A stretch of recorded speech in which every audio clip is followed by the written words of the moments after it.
Assalamualaikum warahmatullahi wabarakatuh. Ketemu lagi dengan saya Devranata, tentunya di channel kesayangan kita DPN Kreatif Channel. Kali ini saya akan membahas kembali tentang Copilot. Seperti yang kita tahu bahwasanya AI dari Microsoft itu ada namanya Copilot. Nah, dia ada update terbaru yaitu namanya Copilot Agent ya, Copilot Agent. Copilot Agent ini itu tetap bawaan dari Copilot, artinya kita tetap harus mempunyai lisensi Copilot Agent gitu ya.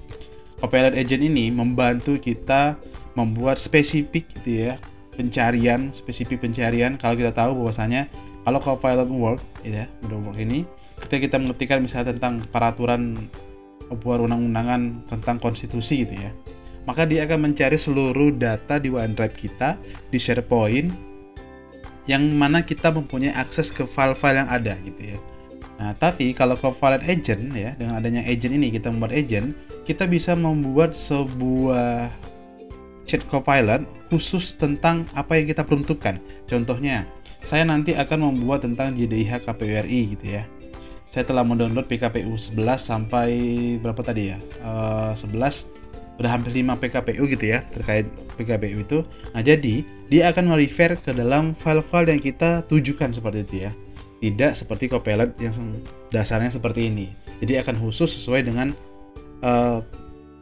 referensi yang harus yang kita spesifikkan. Misalnya tadi kita ada 5 file, maka dia akan membaca 5 file itu saja, tidak membaca seluruh data yang ada di OneDrive ataupun SharePoint yang bisa saya akses. Nah, bagaimana selengkapnya?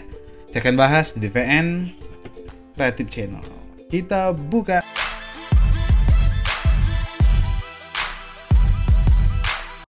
Oke, langsung saja coba kita bahas, teman-teman semua. Pertama, kita buka dulu Copilot ya. Ini Copilot yang berlangganan gitu ya. Setelah kita buka Copilotnya, di samping sebelah kanan itu namanya Create Agent gitu ya. Create Agent. Nah, di sini ada describe ya gitu ya. Terus di sini ada configure. Di sini ada configure.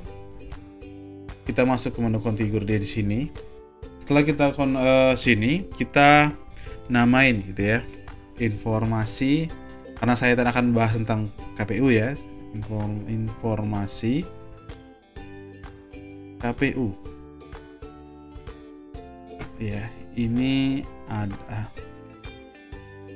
informasi KPU adalah AI yang dapat memberikan informasi tentang pemilihan kepala daerah 2024.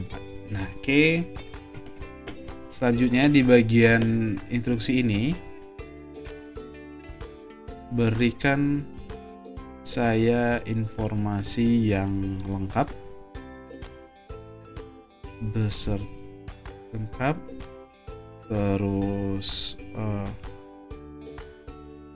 memberikan referensi yang sesuai dari file yang diupload dan disampaikan dengan narasi yang sopan. Oke, nah instruksinya seperti ini. Sebenarnya teman-teman kalau seandainya ada butuh informasi di sini bisa diklik gitu ya. Drivernya Copilot, lintasnya apa, how it complete item ya. Selanjutnya di knowledge, di bagian knowledge ini teman-teman bisa sebenarnya di sini instruction juga boleh dikosongkan, tapi sebaiknya diisi ya. Kita maunya seperti apa disajikan gitu ya. Nah, di sini sebenarnya dia bisa banyak banget teman-teman. Kita bisa select folder atau file-filenya kita select, kita pilih gitu ya, atau dia bisa langsung ke SharePoint site gitu ya. Dia bisa 20 knowledge gitu masuk. Nah, karena kita akan mengupload file, saya tadi sudah pilih ya di JDIH-nya KPU. Ada peraturan saya ambil peraturan 10, peraturan 12, tadi 14 ya. Ini 13 saya tidak kepilih tadi. 14 terus ini saya ambil di sini semua. Oke, nah saya browse. Pertama, sebelum di browse ya teman-teman, file ini dia hanya bisa baca site atau file-file yang sudah kita di-upload di dalam site gitu ya. Jadi saya sudah upload tadi. Saya masuk ke sini. Oke, nah sini saya sudah upload PKPU nomor 10, 12, 15, 17, 18 gitu ya. Nah, saya akan pilih PKPU-nya semua, saya ambil. Saya checklist seperti ini. Kalau folder sebenarnya bisa folder di luar tadi ya. Di folder di luar tadi bisa kita klik saja terus select gitu ya. Karena kita filenya saja dituju, mungkin ada file lain. Kita pilih filenya terus kita select. Setelah proses select, nanti dia akan terbaca di sini, dan jangan lupa web content-nya dimatikan supaya dia tidak mencari keluar dari referensi yang telah kita tentukan di sini. Gitu. Nah, setelah kita pilih seperti ini, kita bisa juga membuat sebuah start from-nya, gitu ya. Nah, di sini kita bisa membuatkan semacam nanti kayak perintah ya, from yang bisa dimanfaatkan, misalnya peraturan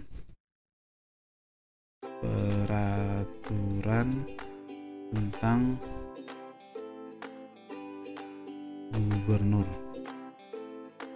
gitu. Gubernur, message-nya berikan saya, misalnya apa instruksinya gitu ya, saya informasi tentang peraturan pemilihan gubernur. Nah, jadi dia akan muncul di sini teman-teman. Jadi kalau kita buka Copilot yang tadi di depan tadi kan kayak from apa saja gitu ya. Nah, itu bisa dituliskan. Ini saya coba buat dua ya. Misalnya bupati. Informasi tentang pemilihan bupati. Atau misalnya spesifik, misalnya kalau kita upload file misalnya recent document gitu ya, atau misalnya tentang informasi apa saja bisa kita buat di sini. Nah, setelah kita ini prosesnya selesai, kita create. Nah, satu lagi teman-teman, fitur dari Copilot Agent ini hanya bisa dimanfaatkan oleh kita sendiri, atau teman-teman yang lain yang sudah punya license Copilot gitu ya. Nah, sebenarnya ada lagi Copilot yang berbeda, namanya Copilot Studio. Copilot Studio itu dia bayar from gitu ya. Nah, tapi Copilot Studio itu dia harganya lumayan mahal, $200 kalau nggak salah per 25.000 from. Kalau ini hanya untuk pribadi ya, jadi seperti itu. Oke. Kalau sudah informasi KPU ada di sini teman-teman semua. Sudah ada informasi KPU di sini. Nah, kita bisa memilih seperti ini. Ini kan ada form-form yang muncul. Kita bisa tambah dan terusnya ya, kita sesuaikan, kita edit gitu ya. Nah, kita edit nanti bisa banget di sini.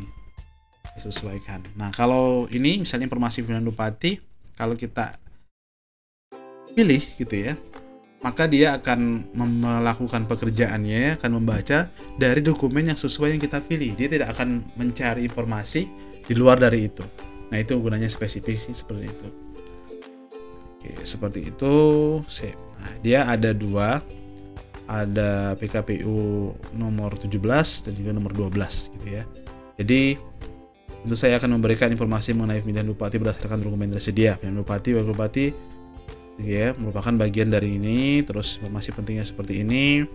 Tahapan pemungutan, terus di sini persiapan pemungutannya seperti itu ya. Nah, ini akan dia hanya merefer dari sesuai dengan file apa yang kita define seperti itu.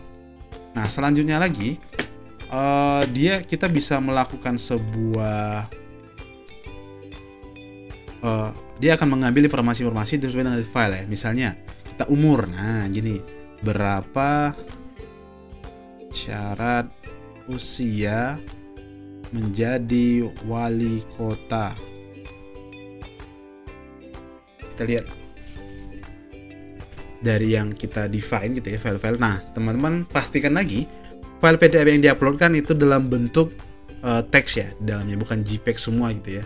Kan biasanya kita ada yang scan PDF terus dia bentuk file semua ya. Nah, itu susah untuk dibaca ya, tidak bisa dibaca. Nah, ini untuk menjadi wali kota beberapa syarat harus dipenuhi. Salah satunya syarat usia berdasarkan peraturan KPU nomor 10. Oke. Tentang calon wakil gubernur, bupati, wali kota.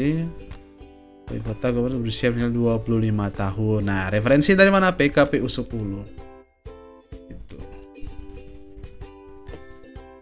Nah, kalau berapa syarat usia menjadi gubernur? Ini yang berhasil kita define, artinya dia akan mencari sesuai dengan file apa yang di define gitu ya. Jadi kita kalau seandainya memang hanya satu file, ya satu file saja bisa banget gitu ya.